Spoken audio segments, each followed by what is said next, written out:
Saugus achieved in his political career, both a sitting U.S. senator and also a very viable candidate for president of the United States.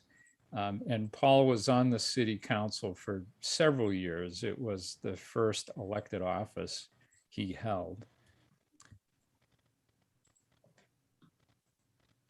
All right, so I mentioned that we have an election this Tuesday.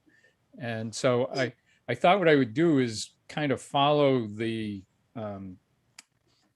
trajectory of Lowell's political system till it reaches this point that we're at right now.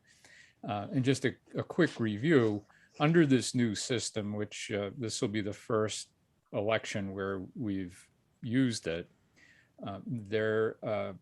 the size of the city council has increased from 9 to 11, and that 8 of those 11 will be elected from districts. Each district will elect 1 councilor, and then 3 councilors will be elected citywide.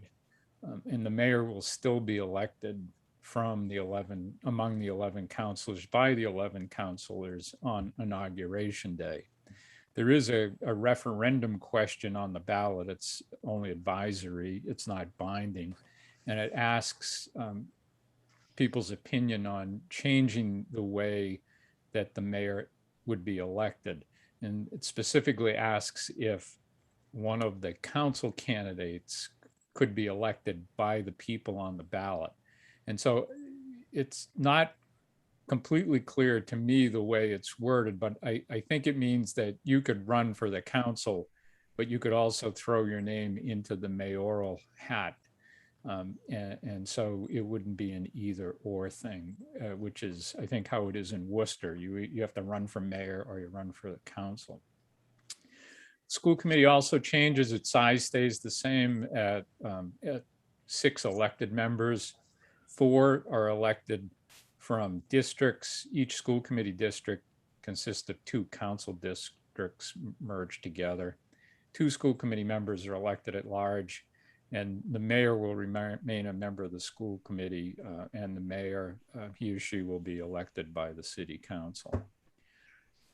So we roll back to almost 200 years ago to the initial grant for the town of Lowell by the state legislature.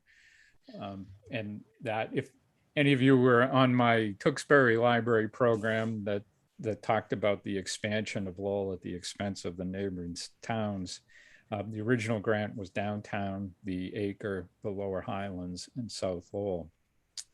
But it had the town-style government with a board of selectmen and town meetings.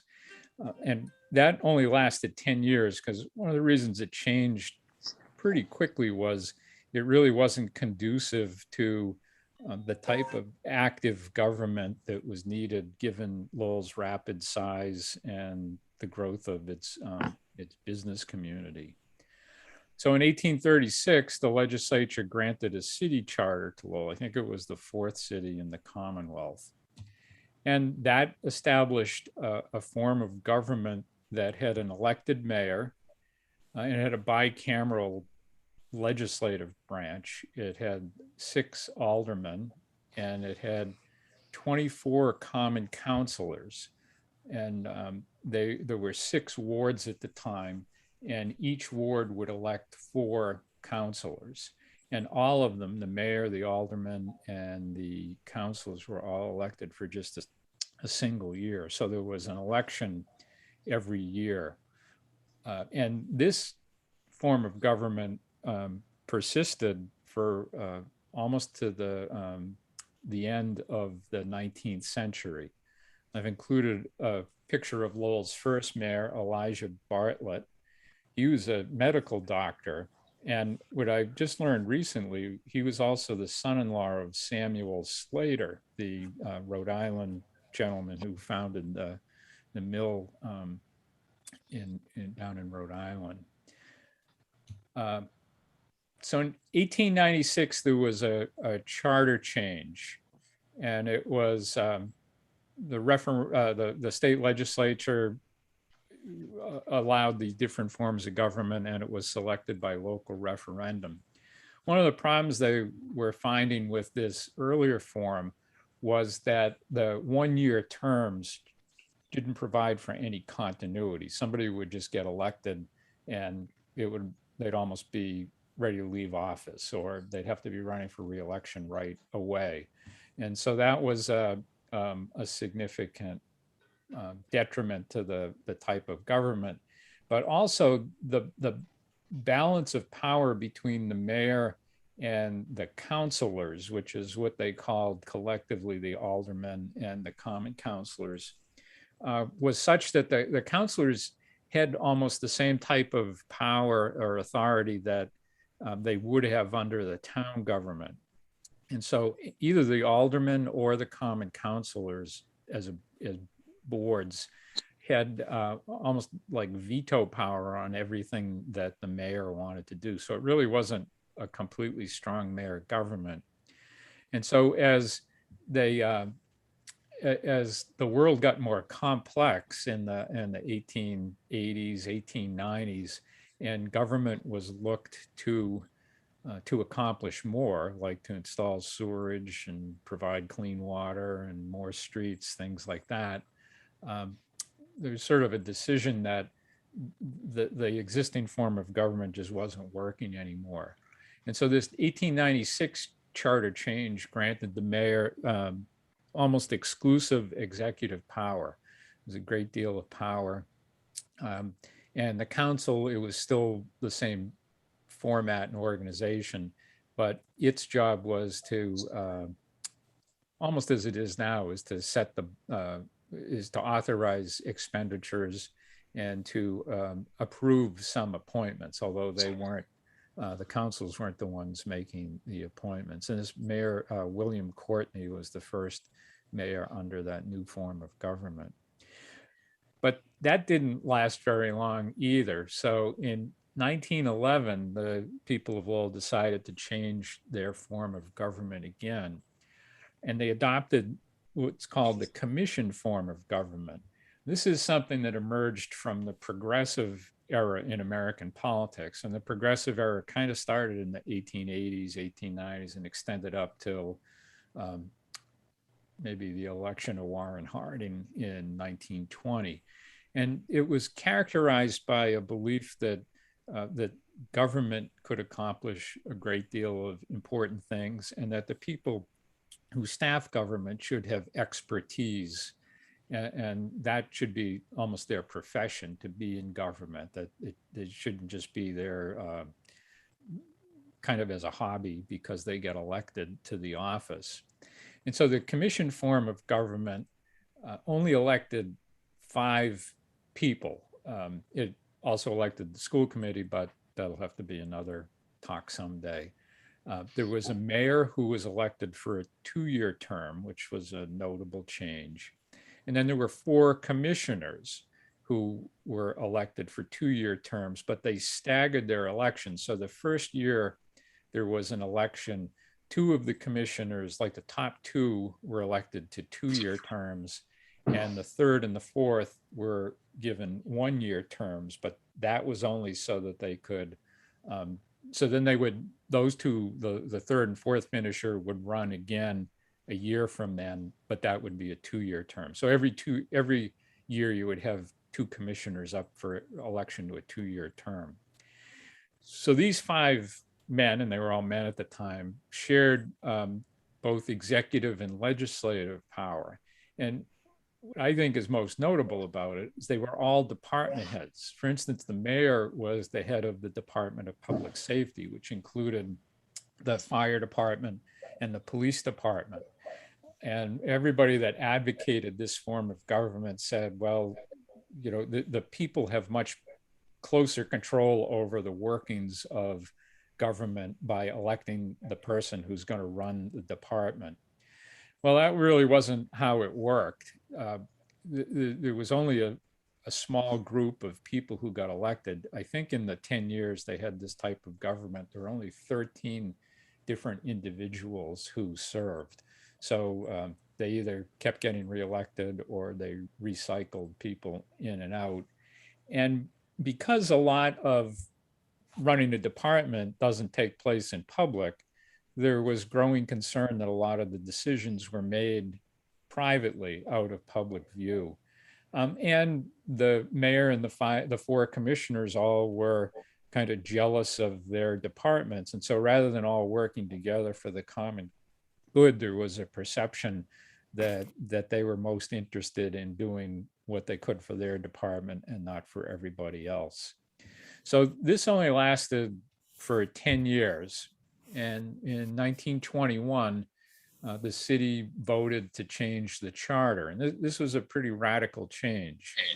But although it almost went back to the way it had been starting in 1896.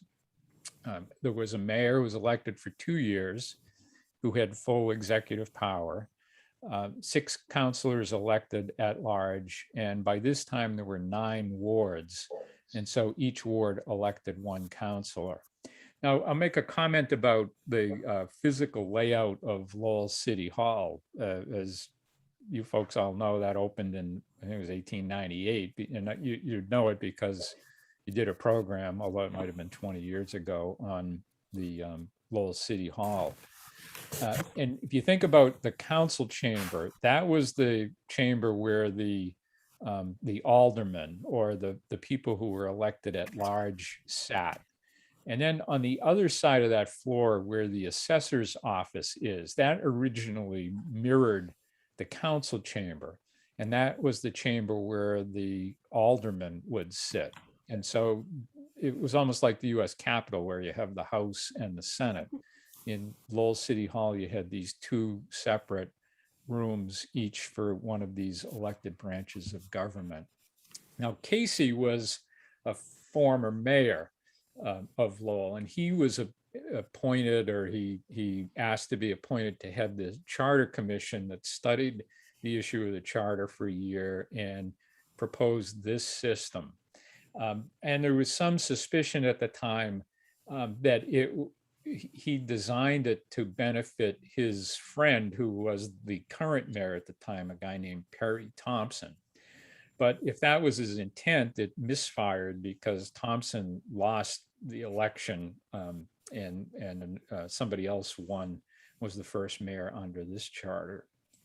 So then the very next year, the city changed the system again. And although the system was pretty close to the Casey charter, mayor for 2 years, full executive power. It did give the mayor greater power over appointing people, and it took some of that power away from the councilors.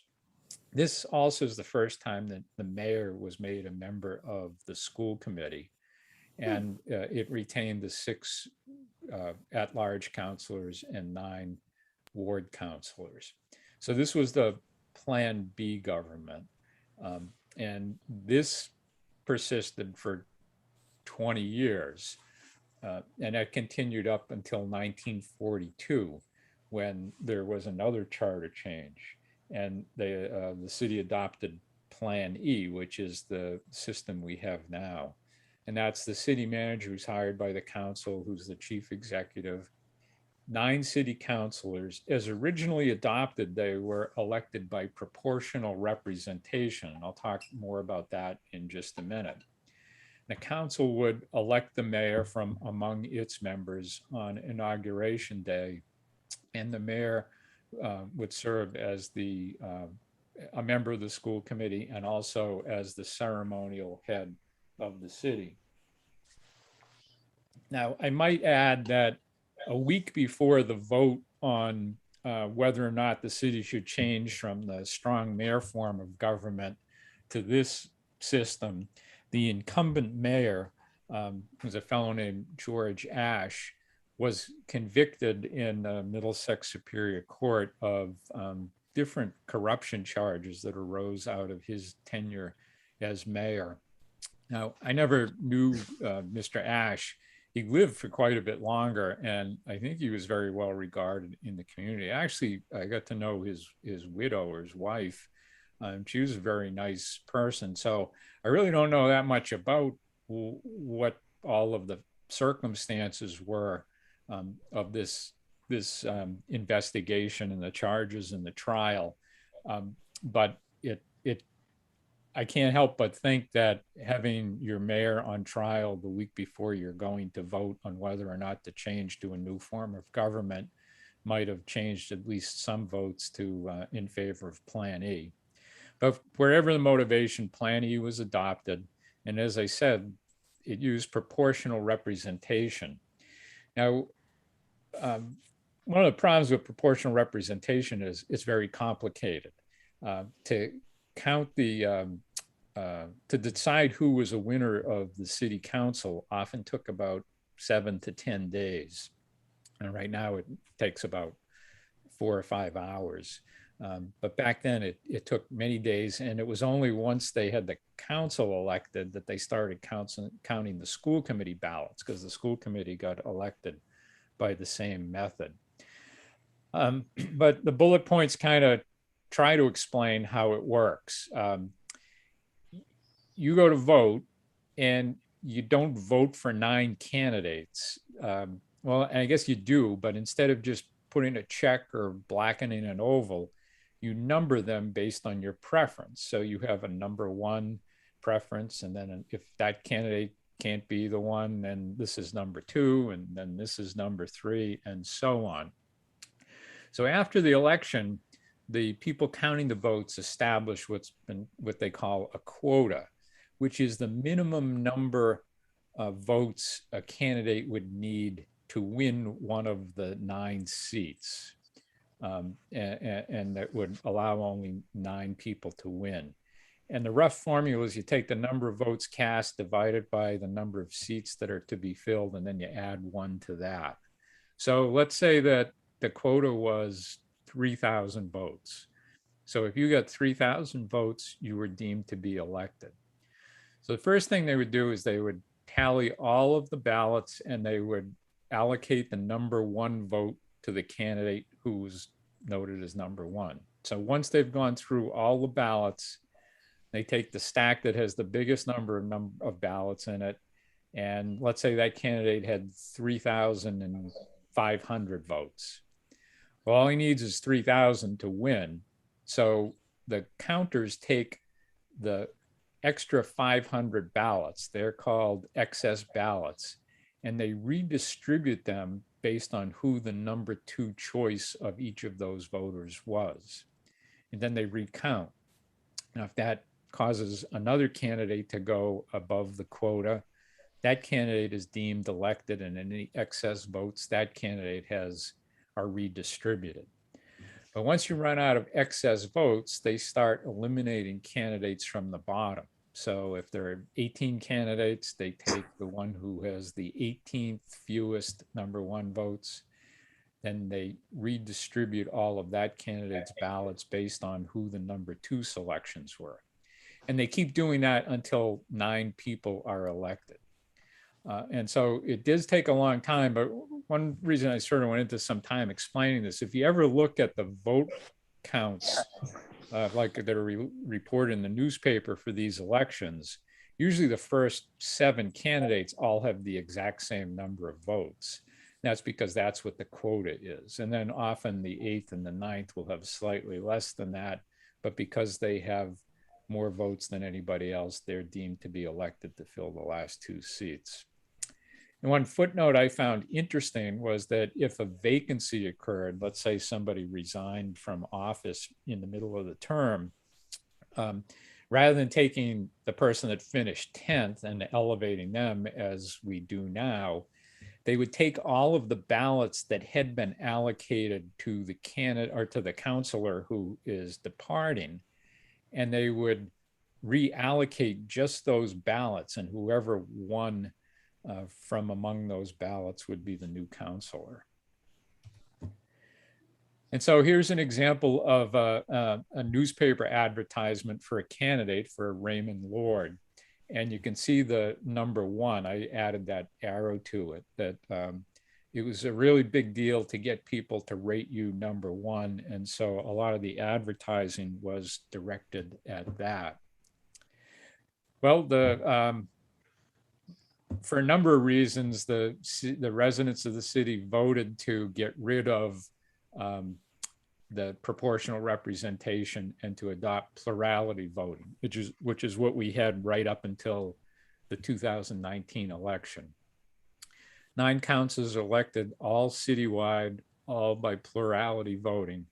Um, each voter could vote for up to 9, and the top 9 finishers were elected. There was no change for the mayor. Getting rid of the proportional representation was a big deal. It initially was on the ballot in November of 1955. It passed, meaning so what was kind of weird was that if you vote yes, it's to get rid of proportional representation. But if you voted no, it was to retain it. And some of the reasons for, I think one of the reasons they got rid of it was it just took so long to count the votes. But you got to remember that this is sort of at the height of the Cold War. And so there's a lot of reference to communists getting elected. Now, I guess that happened in New York City in some kind of an election like this. But it was throughout the literature and the advertisements used in Lowell to get rid of proportional representation. Now, in the left-hand ad, the one that says PR, vote yes, why not scrap it, kind of towards the bottom of the third, I'll read it. It's kind of hard to read. It says, furthermore, proportional representation has enabled communists and fellow travelers to win elections in many places, including New York City. One would not stretch the truth if he were to say that proportional representation has been the principal vehicle on which the students and stooges of Moscow have ridden into public office all over the world, even when they consisted only of a small fraction of the electorate. So, I mean, that kind of really sounds weird to our ear today in 2021. But I'm kind of old enough to remember how, communism was seen and how people who professed to be communists were seen back in the 60s, the early 60s. And I guess it was even more intense in the 50s. I am left with kind of the suspicion that there was some sour grapes, that people from communities that might not have been able to win in a plurality election were winning elections in the late 40s and 50s under proportional representation. And I will note that a lot of the people that were in favor of getting rid of it were Irish, and people who were trying to keep it were Polish and Greek. Here's a couple of examples of why not that we should keep PR. The one on the left, PR is not communistic. Southern Ireland has it. It's not un-American, it's not undemocratic, and it's endorsed by labor and religious groups, that sort of thing. So it was on the ballot in 1955, and it won, meaning PR would be gotten rid of. But then one of the council candidates, a guy named Sam Sampson, challenged it in court. And he said that, hey, the law says that for a referendum, the election commission has to mail out a written notice to every registered voter before the election. The city didn't do that. And a Superior Court judge agreed with him and invalidated the referendum. But the proponents came back in 1957. They put it on the ballot again, and it passed. And you can see that the results of the 55 and 57 vote were about the same. It wasn't quite 2-1, but it was a pretty big margin in both elections to get rid of it. So the first election where plurality voting was used was November 1959. And there's some familiar names on here: John Janus, William Moriarty, Harold Hartwell, Samuel Pollard, Ray Lord, Ellen Sampson, Arthur Gendro, John Desmond, and Joe Downs.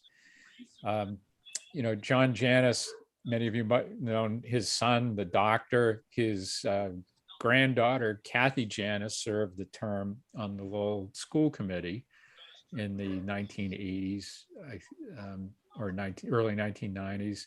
William Moriarty, I think, was the father of Jimmy Moriarty, friends of Lowell High. Harold Hartwell had the tobacco store at the corner of Jackson Street and Central Street. Sam Pollitt, of course, was a longtime counselor and mayor. The library's named for him. Ray Lord had a son who was elected to the city council. Ellen Sampson was on the council for quite a while. She was the wife or widow of Sam Sampson, who had died before 1959. John Desmond and Joe Downs, his son, ran for the city council several times. And then we have the 2020 hybrid that we talked about at the beginning. So I've got a couple of examples of close elections, and one of them involved Samuel Sampson, who I talked about before. That's him on the right, and it was his nemesis, I guess, was this Nick Kantakis, who I got to meet. He was a lawyer, and he when I was younger, he was an election commissioner, I think, when my dad was first elected to the city council. He also, I think, was related to George Eliades. But because of proportional representation, people from the same ethnic community, so like if Sampson was eliminated, the number 2 choice on a lot of his ballots might be the other Greek candidate, who would be Kantakis. So there was this really close vote under proportional representation in the 1953 city election. And the way the election commissioners counted the ballots, they eliminated Kantakis. And that caused Sampson to jump way up into the standings. And then one other person was eliminated, and then that was it. There were only 9 left. So Kantakis challenged it by filing a case in Superior Court. Well, the judge in Superior Court found for Kantakis and said that, well, they miscounted the votes for Sampson. Kantakis is the one that won the election. Well, Sampson challenged that ruling to the Massachusetts Supreme Judicial Court. And so this is a council election that happened in November of 1953. The council itself was seated in January of 54. But the SJC didn't decide the case until the last day of March, and they decided that Sampson was the winner, and they ordered the election commission to seat him. So the council had actually been operating with only 8 members from its inauguration in January up until the start of April of 54. And as we'll see, it was one of the years where it was really tough to elect a mayor that year. The other thing is, so most of what I'm talking about has been city elections, but I'll jump up to a state level election, and that was Bobby Kennedy, who many of you knew. In 1988, he challenged Herb Connolly, who had been the incumbent governor's counselor for 20 years. And it was a very close result. And there was a recount. After the recount, the Secretary of State ruled that Kennedy had won by a single vote.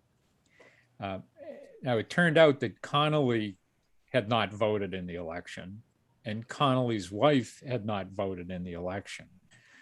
So those 2 votes were kind of dispositive of the outcome of the election, that had they voted, presumably he would have won by 1 vote, but he didn't. So Connolly challenged that outcome in Superior Court. Kennedy was deemed the Democratic nominee. There was a Republican, a woman named Jody Dow, who was running. And so the day before the November election, the Superior Court judge announced his decision, and he found for Connolly. He said that Connolly should have been the winner by about 5 votes. and he ordered that the Secretary of State hold a special election within 60 days of his decision. So he basically like preemptively invalidated the governor's council race on the ballot in the election the next day.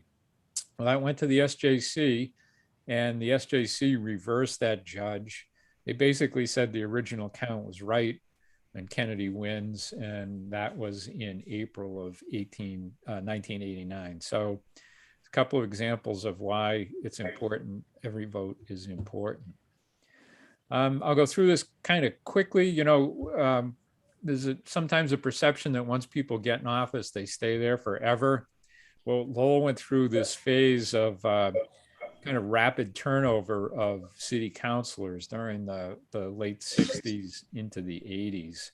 And so what I've done is I've gone through and highlighted elections where 4 or more new city councilors were elected. One of them was 1965. It was my dad's first time getting elected. And only 3 incumbents were reelected: Eddie Early, George O'Mara, and Tom O'Donnell. There were 6 new councilors elected. Sam Pollard, who had been on the council previously, but he had lost and wasn't on it to run for election. And then all 5 newcomers: Bob McGuire, John Cox, who would be the father of the former city manager, Richard Howe, Tom Crowley, who had been an incumbent school committee member, and Ray Gilbride. The 3 councilors who lost were John Carney, Ellen Sampson, and Joe Downs, and 3 did not run: Ray Lord, John Desmond, and Al Wood. 1969, just 2 years later, 4 councilors are defeated. The ones that were reelected were Ellen Sampson, who had been back on, Richard Howe, Armin LeMay, and Sam Pollard. Newly elected, and this is sort of one of those classic elections. It's a very strong class of incoming councils with Brendan Fleming, Phil Shea, Paul Songus, John Mahoney, who just passed away last year, and Leo Farley.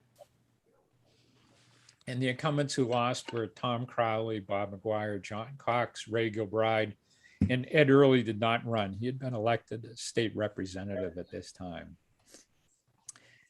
1971, there were only 3 new councilors, but I highlight them because one of them was Gail Dunphy, who was just a 21-year-old. I think when she took out her papers, she wasn't yet 21. She was taking advantage of the first time that people age 18 could vote and run for office. Bobby Kennedy was elected to the council for the first time, and Charles Gallagher, who had been the city manager, was elected to the council this year. Just 2 years later, 4 new councilors are elected. That's Armin LeMay and his wife, Connie, looking at the board. Re-elected Richard Howe, Armin LeMay, Leo Farley, Charles Gallagher, and Robert Kennedy. The new councilors were John Slavin, Bob McGuire, who was kind of back and forth on the council, Victor Forsley, and Brian Delaney. Dunphy lost, Sampson lost, Fleming lost, and Shea did not run. Shea had been elected state rep by now. Dunphy was kind of caught up in the controversy about her name that was really precipitated by the city clerk, Bill Busby. During her second term, she was married. I think her husband's name was Nizwicki. She chose to keep her name Dunphy. However, the city clerk refused to call her by that name and insisted on calling her Nizwicki. And he wasn't doing it just because he thought that was the proper way to do it. It was his interpretation of a state statute. She challenged it in court. The court said the clerk was interpreting the statute incorrectly, that she could go by Gail Dunphy. But I think that and a few other things really tagged her with some bad publicity. Ellen Sampson lost. She had been the mayor that term. It was common for mayors to be defeated, partly because there was a lot of controversy on the school committee. And I'm not sure why Brendan Fleming lost. I think there might have been a vote that was taken that something to do with Prince Spaghetti, um, but we'll save that for another day. 1975, four councilors lost. That's Wayne Peters and his wife Jean, who he was elected to the council that year. So Howe, LeMay, Farley, Delaney are reelected. Peters, Fleming, George Anthus, Donald Scott, and Sam Pollard again are all elected to the council. And of course, Fleming and Pollard had been on before. The three that lost were McGuire, Gallagher, Slavin, and Bob Kennedy did not run. 1977, you can see who was reelected. The newly elected councilors were Ray Rourke, who had been a state rep for a very long time. Rourke ended up being elected mayor in this term. And certainly from 1960 forward, he was the first time a first-time city councilor was elected mayor in his first term. Ray Lord was the son of the Raymond Lord, who had been on the council earlier, Bob McGuire. And this was Edward Kennedy, our current state senator's debut on the Lowell City Council. George Anthus lost, Fleming lost, Donald Scott lost, and Farley did not run. I think Anthus might have come back on the council, maybe because I think somebody left out of this group. It might have been Sam Pollard. So another five new councilors was in 1987. The ones who lost were Kathy Kelly, Ed Kennedy, and Gus Kuchu. Armand LeMay and Dick O'Malley did not run. And those are the five who were newly elected ones. Tarsi Poulias, Joe Fitzpatrick, who was the son-in-law of Sam Pollard. This was Bud Caulfield's first election. Jerry Durkin had been on the school committee, and Curtis LeMay was the son of Armand LeMay. And that's a picture. So the front row, it's Poulias, Howe, Brian Martin. Back row is Joe Fitzpatrick, Jerry Durkin, Fleming, Curtis LeMay, Bud Caulfield, and Bobby Kennedy. Another big change was in 1993. The new councils were Laurie Machado, who became Laurie Elliott, married to current councilor Rodney Elliott, Steve Gendron, Matt Donahue, Michael Gary, who's now the city clerk, the late Grady Mulligan, and the late Larry Martin. Now down on the lower right, it says Charles Karagianis did not run. And I think what happened was there was, I forget what it was, but I think Ray Rourke, so Ray Rourke had finished 10th and Karagianis had finished 11th. One of the 1991 councilors left office in midterm. It might have been Bobby Kennedy. He became the head of the LRTA, so he resigned. That brought Ray Rourke on, but Ray Rourke was already in pretty ill health. So he lasted less than 2 months before he resigned, and that brought Chuck Karagianis on. He did not run for re-election in the 1993 race. And that's those 9 councilors. And finally, the last time there were 4 new ones was 2013. Dan Rourke, Jim Milanazzo, Bill Samaras, and Corey Belanger were all elected. That was the year after Patrick Murphy was mayor. He did not run for re-election. And speaking of mayors, the ceremonial head of the city, there's been quite a lot of fights over that office. My most memorable one was in 1972. This is a picture from the Lowell Sun of the council getting sworn in on Inauguration Day. There were 15 ballots taken that day, and no result was taken. The 2 main competitors were Phil Shea, who had 4 votes, and Paul Songus, who had 4 votes. They recessed it from that Monday till the Tuesday night of the council meeting. They took 51 ballots that night, didn't reach a result, recessed it for another 2 days till Thursday night. And on the 106th ballot, Phil Shea announced that he was withdrawing his candidacy and he was going to vote for Ellen Sampson. And that gave her 5 votes and she was elected mayor. So here's a picture on the left of Ellen Sampson being escorted up to take the oath by Bob Kennedy and Phil Shea. And on the right, Kennedy, who was elected vice chair, is being escorted up to take the oath by Richard Howe and Paul Tsongas. Just a couple of footnotes before I wrap up. There were two Mayor John J. Donovans, and they were different men. One was elected in 1882, and the other one in 1922. Strangely enough, they were both born in New York City and came to Lowell when they were in like age 6 or 7, but they weren't related in any way. I'm just going to quickly go through some of the mayors who were under Plan E. And what I'd like you to notice is the ballot on which they were elected. Woodbury Howard, just the 2nd ballot, Leo Roy, 8th, George Ayotte, the 15th. This one is interesting. In 1950, it took William Gary, who would be the grandfather of City Clerk Michael Gary, 433 ballots to get elected.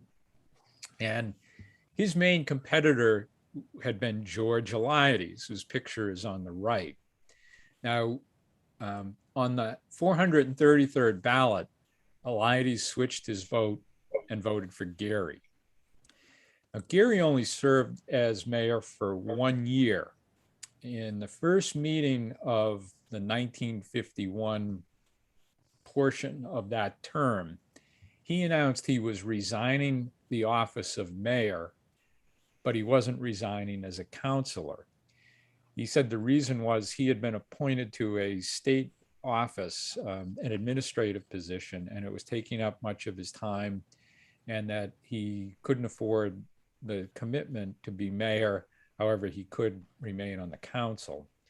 The councilors voted to accept his resignation. And then the very next breath, Gary made a motion to elect a new mayor. And that vote was 5-4 for George Eliades, with Gary voting for him. Now, they all said there had been no deal that caused Eliades to switch his ballot to Gary in January of 1950. But it just sort of seems like a great coincidence that this all happened. I've never talked to George Eliades, the lawyer, who's the son of this mayor, George Eliades, about it, but next time I see him, I'll ask him. And then just finishing up, we had Henry Beaudry, 26 ballots. John Janis took 206 ballots to get elected. That was in April. This was the year of the Sampson-Kantakis contested election. And it wasn't until Sampson got onto the council in April of 1954 that they were able to elect a mayor. Sam Pollard was the first to have consecutive terms as mayor under Plan E. And the last one I'll talk about is Ray Lord, who was 1960 on the first ballot. Oh yeah, one last thing. The Lord Overpass, which we're all like aware of because it's a big construction site, was not named for Raymond Lord. It was named for Lewis Lord, who is the father of Raymond Lord. Lewis Lord served a couple of terms on the city council in the 1920s and 30s. He had a drugstore, I think, on Middlesex Street near where the Lord Overpass was. And so even though he only was on the council a couple of terms, I think he was very popular. He was kind of very involved in the community in a lot of events. So that's the person for whom the Lord Overpass was named. And that's what I've got. And I'll welcome you all back and pause and let you ask any questions you might have.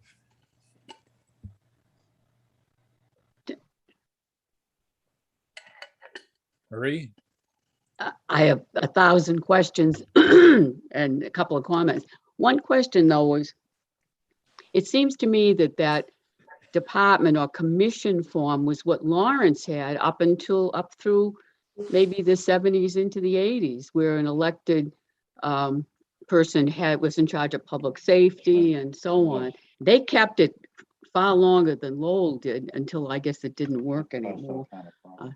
the thing I wanted to say is why this all means so much to me is our great uncle, John Meehan, was, I think, the last of this 1-year term mayors. I think he was 1910, 1911.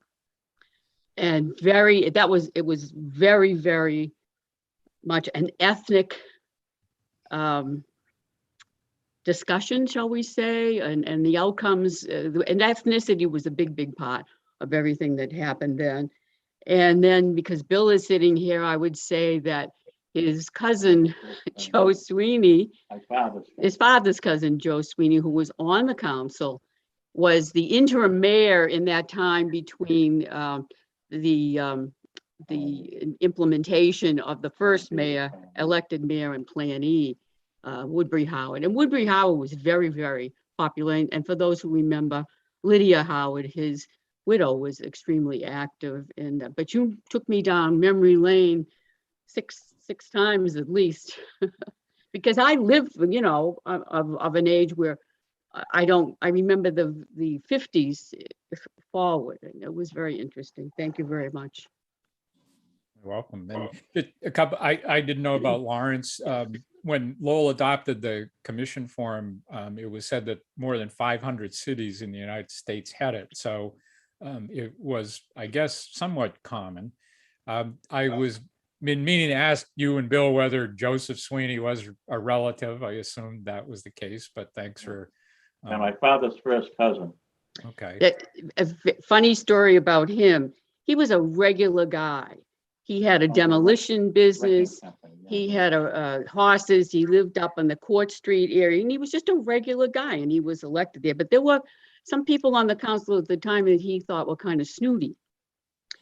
And one time he came in, and because they bring their briefcases, a lot of them were lawyers. So one time he came in and he brought a briefcase and he opened it up and he took his lunch out just to kind of even the playing field. But he was very well known and very well liked. Man of the people. Any other questions? Actually, yeah. Hi, Dick. It's Belinda. I did have a question on the proportional representation process that you described. It said that all the number one votes were tallied. So once a candidate reached the quota, he or she was elected, and excess ballots for that candidate were redistributed to the number two. So would that mean that depending, when you say excess ballots, does that mean that it kind of depends the order in which the ballots were looked at in order, because,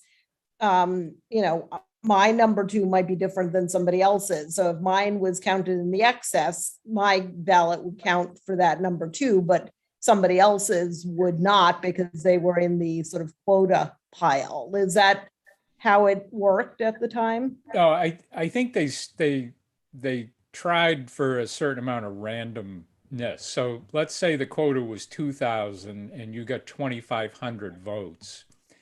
They would go through your stack and pick out every fifth ballot. And then those would be the 500 that would be considered excess.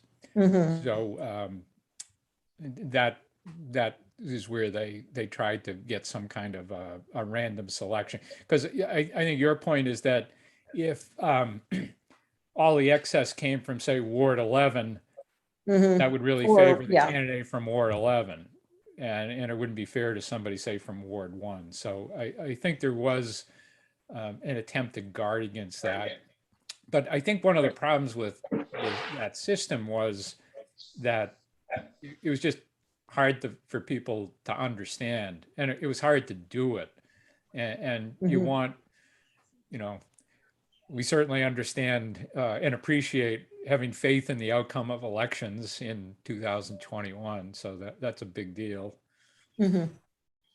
And I would think it would be hard to replicate, to do a recount because of either the randomness or, there's some sort of ordering involved. Yeah, it seemed, so a recount would be I read the decision, the SJC's decision in the Kentucky Sampson case.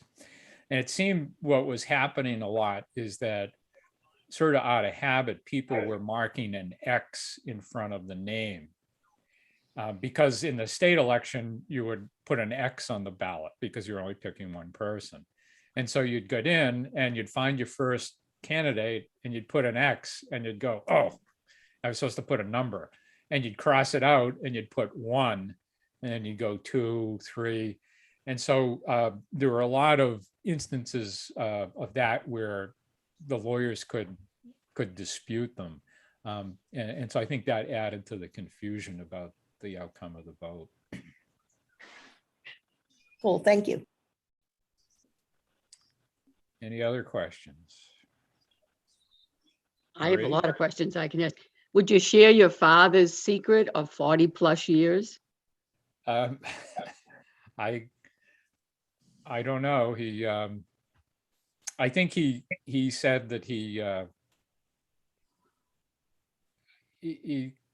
I think he always sort of spoke what he thought was the right thing to do. And I think he wasn't afraid to speak out on the issues. And I remember encountering people who said that I never or rarely agreed with him, but I always vote for him because he's going to ask the questions or hold people accountable. And that that kind of segues into this new election. I think one of the changes that people are not maybe don't appreciate, that and it's kind of speculative on my part, is that when you have an election where you vote for 9, I liken the average voter to almost the general manager of a baseball team, that you don't want 9 power hitters in your lineup. You want a mix of people. You want a power hitter, you want a fast runner, a good defensive player. And when you can vote for 9, you have the luxury of kind of mixing and matching the candidates you want. But when you're only voting for 1, as in a district, or you're only voting for 3, you kind of have less flexibility and fewer options. And so particularly, I think with the at-large vote, I suspect it's going to play out a lot more like a vote for 1 office than a vote for 3 office. But nobody's asked me that yet. So, and we'll have to wait until the aftermath of Tuesday to see whether that theory is accurate or not. Bill? Wait a minute, let me unmute. Go ahead. I just wanted to make a comment. In 1964, Marie, I, and your father were out teaching at Lowell High School. And Marie and I worked on this very first campaign. We were campaigns. And you know what? 1965 doesn't seem that long ago. No, and you know, I'll comment that I think in that year there may have been like 60 or 70 candidates in the primary, and I know I think he finished 14th in the primary, and he ended up finishing 5th or 6th in the general election. So I'm sure he appreciated your help in turning that around. So yeah, that was the first race. Well, thank you all for joining me, and thanks for having or hosting this Historical Society. I look forward to doing a future event in person with you all at some point. Thank you, Dick. Thank you. You're Yeah, welcome. thank you. Thank you, Dick.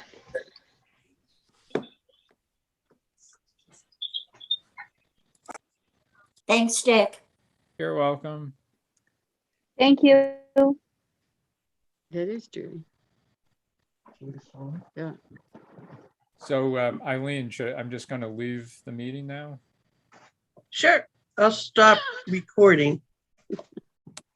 Are you staying on for a meeting? No. Thanks, Eileen. Nice to see everyone. Yep, good seeing everyone.